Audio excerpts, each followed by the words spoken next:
as Narvia was saying, we couldn't. This year we've been working on this program.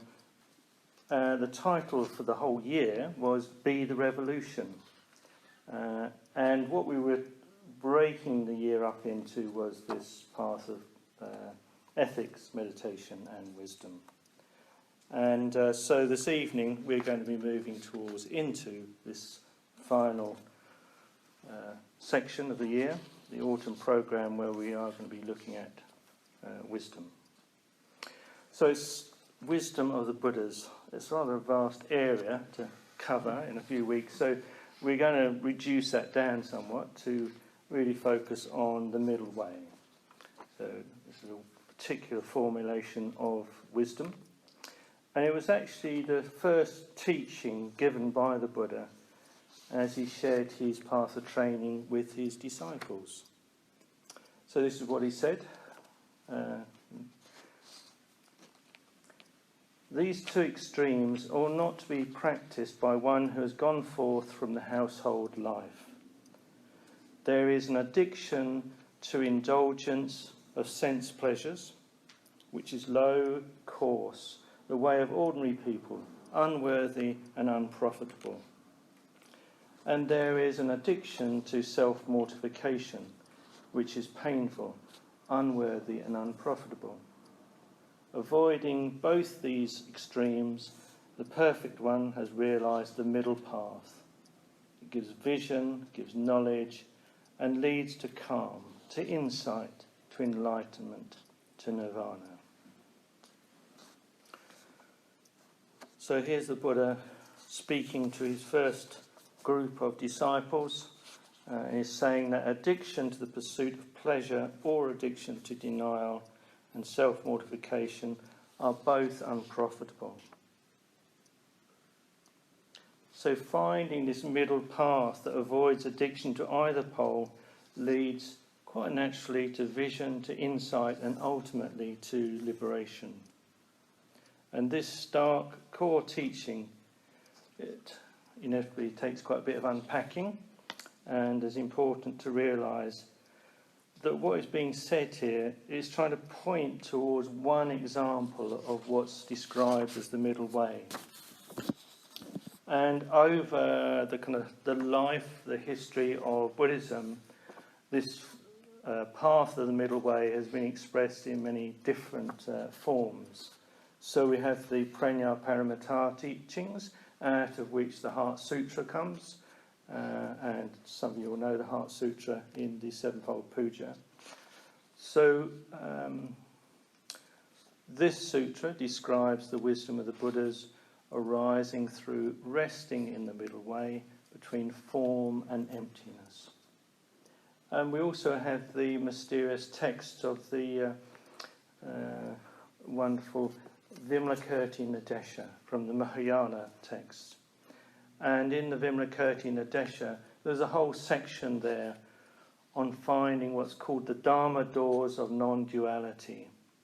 So Vimalakirti, in this text, sets up a whole number of polarities, apparent polarities, and finds what is it that unifies, transcends those apparent opposites. So that's just couple of examples, but if you look through, as we'll be discovering over this series, there is a whole range of different ways that this middle way teaching manifests. So what I interpret from this core message of the middle way is that we have to engage and carry on to the path the whole of our experience. So rather than being addictively pursuing certain aspects of it, we are actually trying to carry the whole of ourselves onto the path. The teaching is suggesting that it's unprofitable to attempt to divide our living experience into discrete opposites. And we do this, as you know, through judgment. And then we may spend endless amounts of energy trying to juggle, to conform to and bolster some aspects of our experience, whilst denying other parts of our experience that we don't want, that we resist, in the hope that in some way we can use our particular addiction to fix our life. So these views around what we want and don't want, trying to discover those is not a simple process. Sangha describes this development of wisdom as a process of turning small glimpses of insight that appear like lightning flashes in a night sky, briefly illuminating our experience. And the middle way is the means to turn these small flashes of insight, of illumination, into a sustained knowing that returns us to this clear blue sky of wisdom. So this knowing of open, clear sky helps us see through the apparent, or not apparent, see through the conditioned nature of all views. And all views are creating apparent opposites, contradictions, differences, and polarities within ourselves and in relation to others and the world around us. So this beautiful process of dissolving or seeing through our restricted views that bind us to suffering is the aim and the culmination of the whole path. So I think because of that, right at the outset of this series, I really want to stress how important wisdom or insight is for Buddhist practice. To place it in its rightful aspect, position on the path. So whether or not it's described as a threefold or an eightfold path, it's clear that wisdom is the central means to arrive at the heart of what it is to live our potential as human beings and bring an end to suffering. I think this is really important that we are clear that this is the stated goal of Buddhist practice. The goal is to end suffering. So the Dharma really is not about achieving and maintaining happy and calm human states as ends in themselves. The goal is also nothing to do with just developing higher states of consciousness as ends in themselves.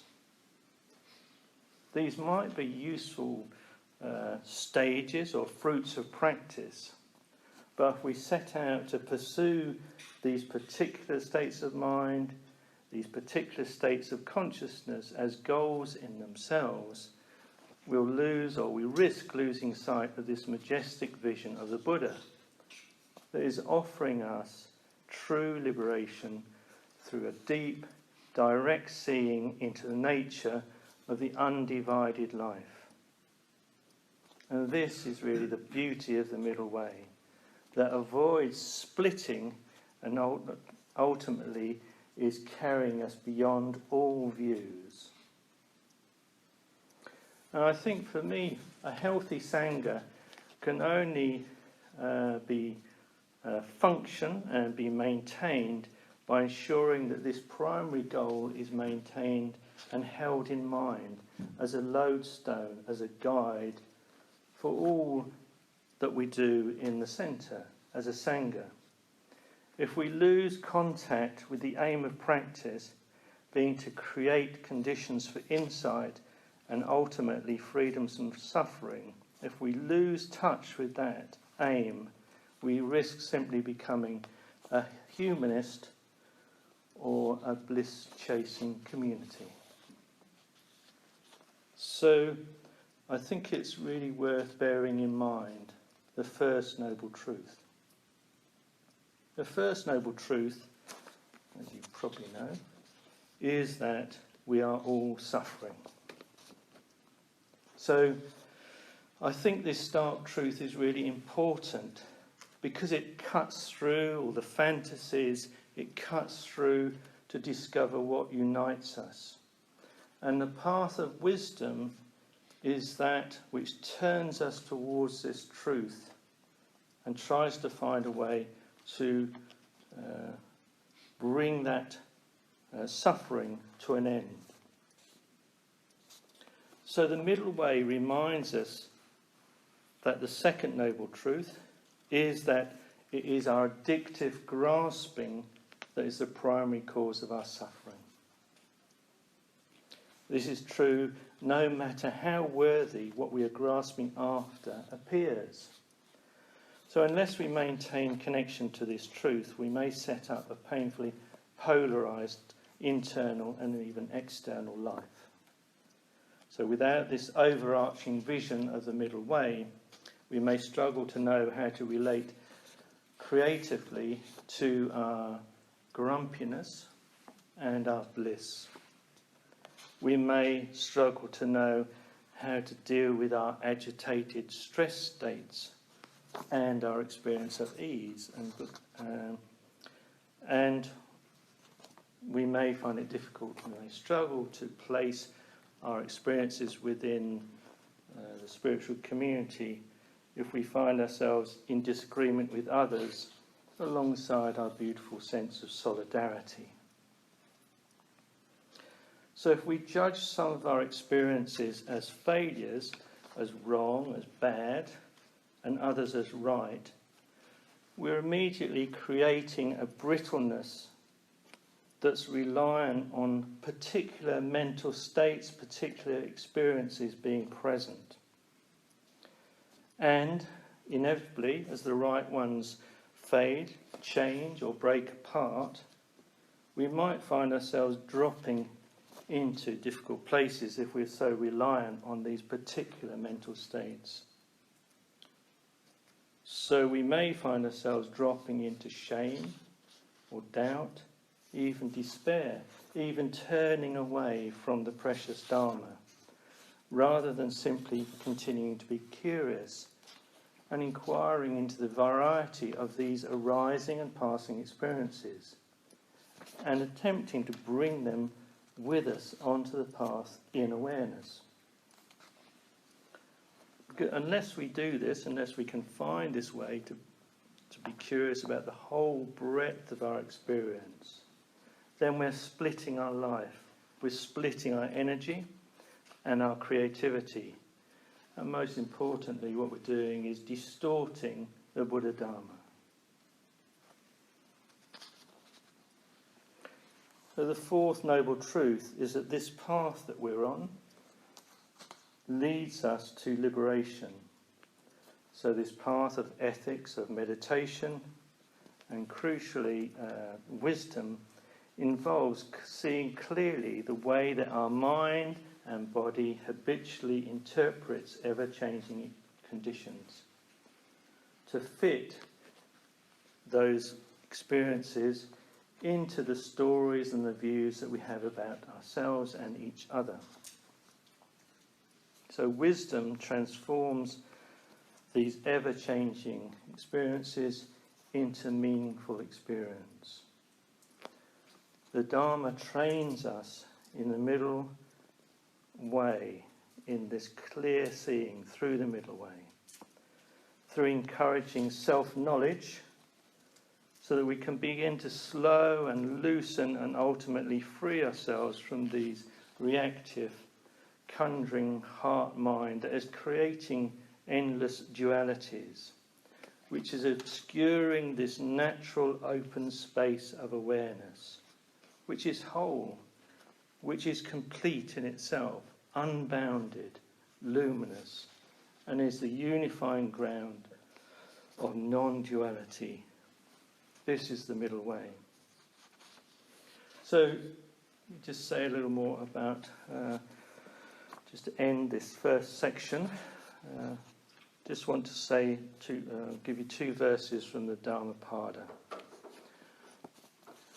As a fish threshes from side to side when taken from one abode to another and cast on dry land, so the mind throbs and vibrates with the strain as it abandons the domain of Mara. So we can see the domain of Mara is this dualistic experience where we're constantly splitting, judging, evaluating, trying to fix samsara. So this suggests that the path is not easy. The reality of change at the level of self-view and particularly self-judgment is challenging. It's vital to attempt to discern, but it's also very subtle. But, however, it's also really deeply satisfying. So it offers us a taste of freedom. And yet, unfortunately, often we only see this freedom, this taste in retrospect, by looking back to see how we were in the past and how we lived and how we worked with these practices, how we worked with our views. And through all this, how the effort of reflecting on and using the framework of the Dharma gradually brings illumination and meaning into our unique life experiences. So, one more verse from the Dhammapada. There's no fear for someone who is awake, whose mind is uncontaminated by craving and unperplexed, and has given up both vice and virtue. So this gift of fearlessness is said to be one of the greatest gifts that the practice of the Dharma gives us. If we're not afraid of our experience, whatever form it may take, if we can turn towards it to be curious about it, that is where the liberation lies. So I hope that's sufficient as a general introduction. And now I'm going to try to say something now about an example, about an apparent polarity that we may experience. So I'm hoping just by looking at this, it gives us an example of what can help us release from the binds and give us this beautiful taste of freedom. So tonight I'm going to be looking at this apparent polarity between the psychological and the spiritual. Now it might be that you haven't even come across this as a polarity, but even if you haven't, I still hope it will help illustrate the points that that we're trying to make in this discussion around the middle way. So Sangharakshita defines these terms in a very particular way in his book Know Your Mind. So when warning against using the term Buddhist psychology, he says, in speaking of Buddhist psychology, we have to beware of limiting our conception of Buddhism. This is a real danger for the simple reason that the English language, reflecting the limitations of the general Western idea of mind, does not have words to recognise or describe higher states of consciousness. Such states are therefore not included in the denotation of the term psyche or mind, and this means that to speak of Buddhism as a method of psychological development automatically suggests that the development one has in mind falls short of dhyana.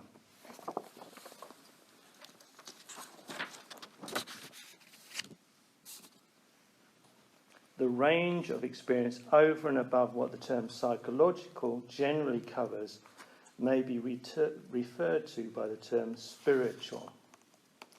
In this way, the spiritual life comes to mean a life organised for the production of skillful mental states, especially as represented by the dhyanas. So, in that long quote, what we see there is this polarity being set up between the psychological and the spiritual, a clear distinction.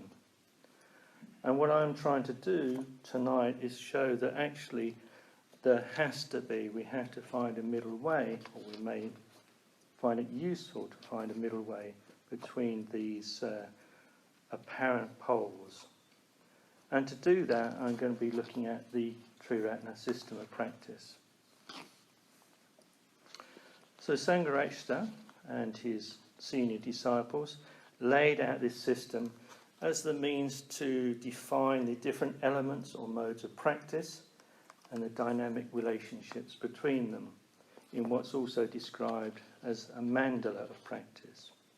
So the system of practice, the mandala of practice, got 5 elements, 5 modes if you like. So there's integration, positive emotion, spiritual death, spiritual rebirth, and receptivity.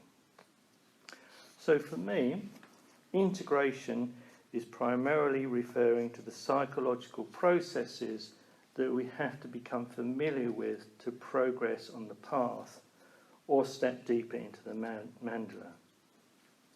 So another quote from Sangharakshita, this time from his exploration of the Vimalakirti Nadesha, coming from the chapter on the way of non-duality. It says, if distractions persistently arise when we're meditating, we have not understood ourselves deeply enough.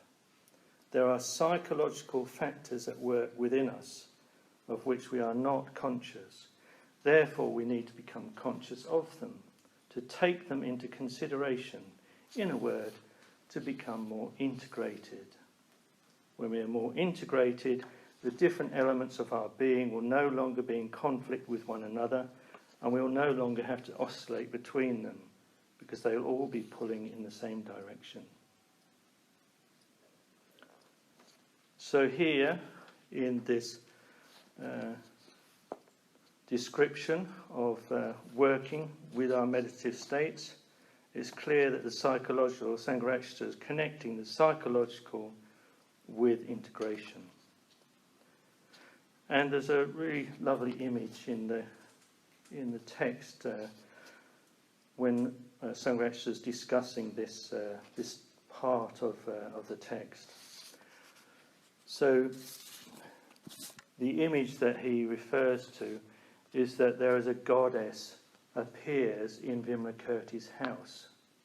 Vimalakirti is his teacher and is giving these amazing teachings on wisdom teachings. And the goddess arrives being drawn to listen to the wisdom teachings. And in delighted response to the teachings, she scatters offerings of flowers which cascade over all of those present in the meeting. And for most of the beings, the flowers simply slide off them. But for one, the flowers become sticky and completely adorn him. However hard he tries, he can't brush off these flowers, these offering flowers. And this leads to embarrassment. And so he asks the goddess, why is this happening to me? Why are these flowers sticking to me? And she explains that the flowers only stick to those who have attachment to discriminative views and thought constructions.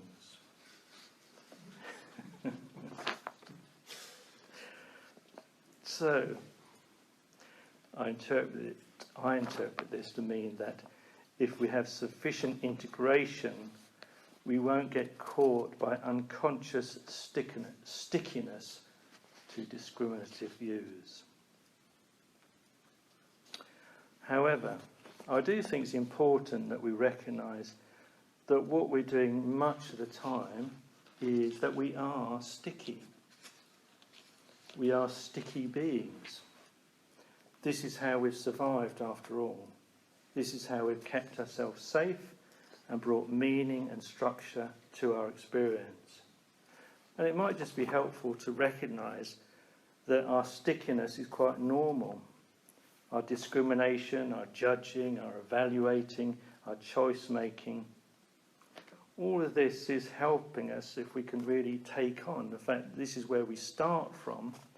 It allows us to relax into accepting our psychological nature and recognising that it's absolutely vital for integration that we become curious and come to know this habitual patterning, arising probably from our family conditioning, from our education, from the personal events that have deeply defined us in our lives, and even possibly getting a sense of the karmic patterning that we seem to ourselves possibly reenacting without quite realising why. So it may seem obvious, but self-knowledge is this key to psychological integration. And by seeing clearly our relational patterns, that our views are then revealed through our relationships with others. And this is because we can only integrate that which is in consciousness. So we need each other to manifest and mirror that which is in us is only semi-conscious. It's only by engaging with each other that we start to reveal ourselves in our patterning. And this is why friendship is held up to be so important within this community. It's also why it might mean that for some of us, we might really benefit from the help of a psychotherapist or the help of a somatic experience practitioner to help us bring light to that which is invisibly acting on us. Personally, I think this is something that should be really encouraged, particularly for those wishing to join the order, that we have this psychological health, psychological self-knowledge, this basis of integration before we join the order. But how else can we fully follow the path of integration in relation to that which is invisible to us, without at least periods of professional psychological support, when some aspect of our patterning is brought to light either through meditation, but probably most likely through some relational complexity. And we may need some help with that.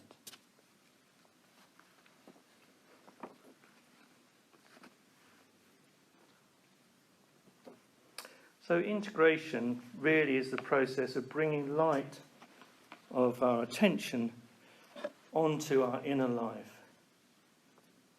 And the main consequence of this is that we discover how these divisive judgments, these polarities, are often used to bolster or reinforce a sense of who we think we are, what our society is and should be, even what our Sangha should be. And of course it's opposite, who we define ourselves as not being, what society shouldn't be, and how our Sangha shouldn't be.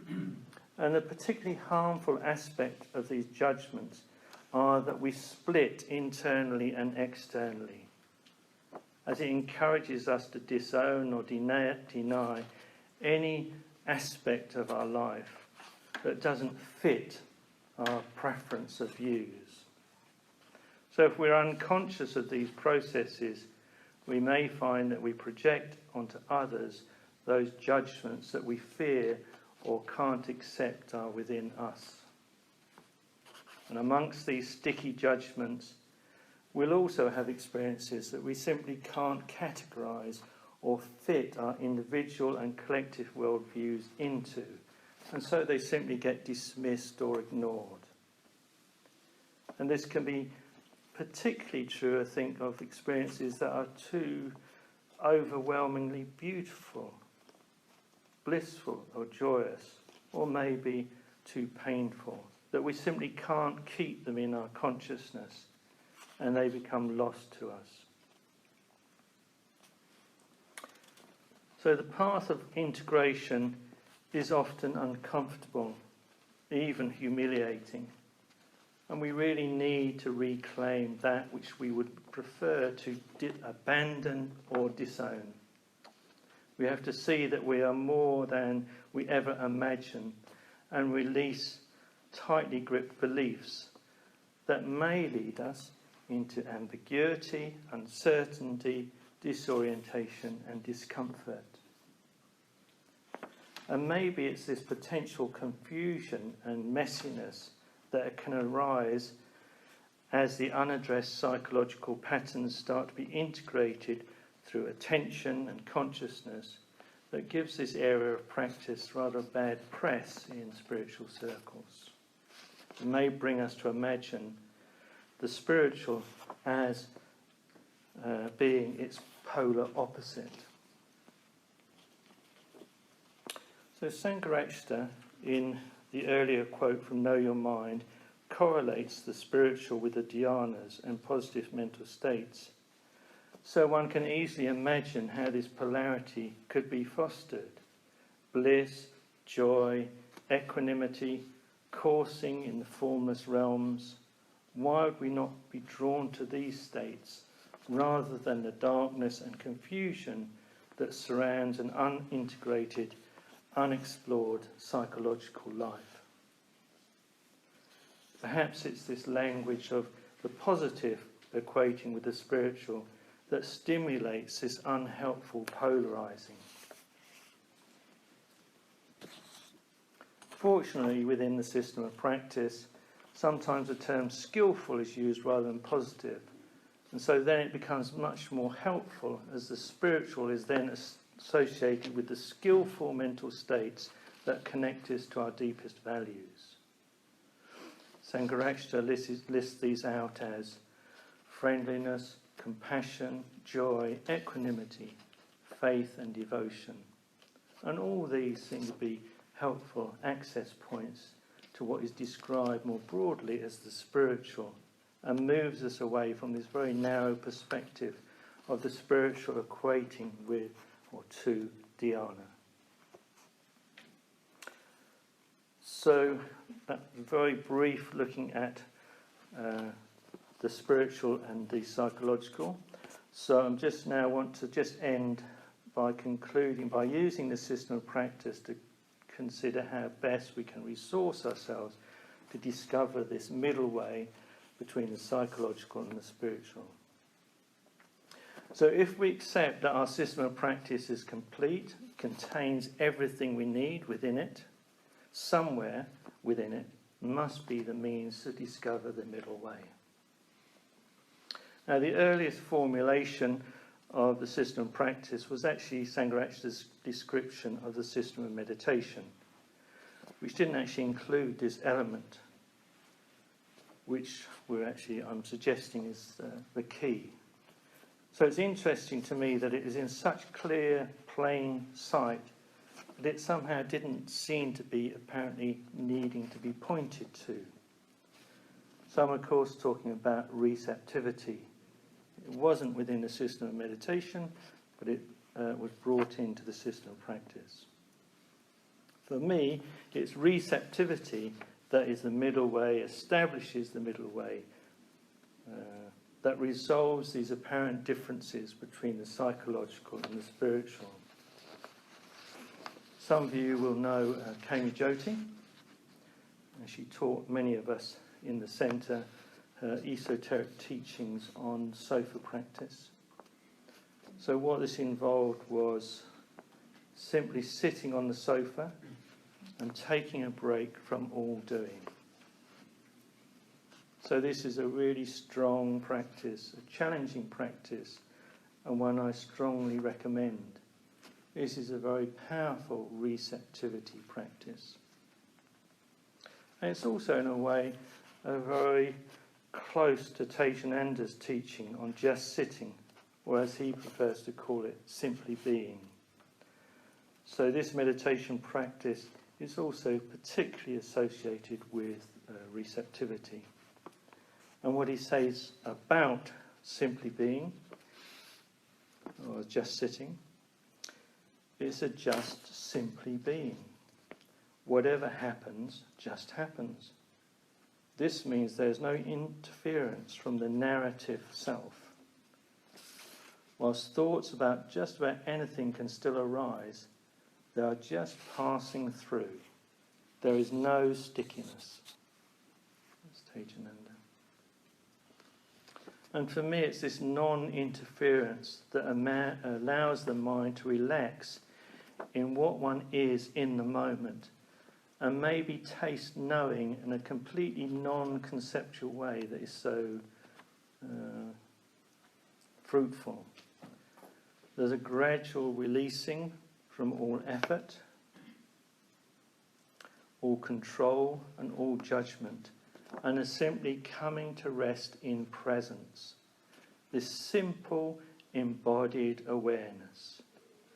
And as we rest and open, the spiritual and the psychological become mere words, unnecessary clutter, and all that is left is this luminous, spacious clarity, unobscured by judgment and views. Receptivity releases the binds, allows the body-mind to relax home into its natural state. Padmasambhava says, now the method of entering into intrinsic awareness involves three considerations. Thoughts in the past are clear and empty and leave no traces behind. Thoughts in the future are unconditioned by anything. And in this present moment, when you remain in your own condition without constructing anything, awareness at that moment in itself is quite ordinary. And when you look into yourself in this way nakedly, without discursive thought, since there is only this pure observing, there will be found a lucid clarity without anyone being there who is the observer. Only this naked, manifest awareness is present. So the middle way between the psychological and the spiritual are simply strategic means, and the direct knowing of liberation may be tasted by finding the path of receptivity that can hold and carry these apparent poles. May it be so.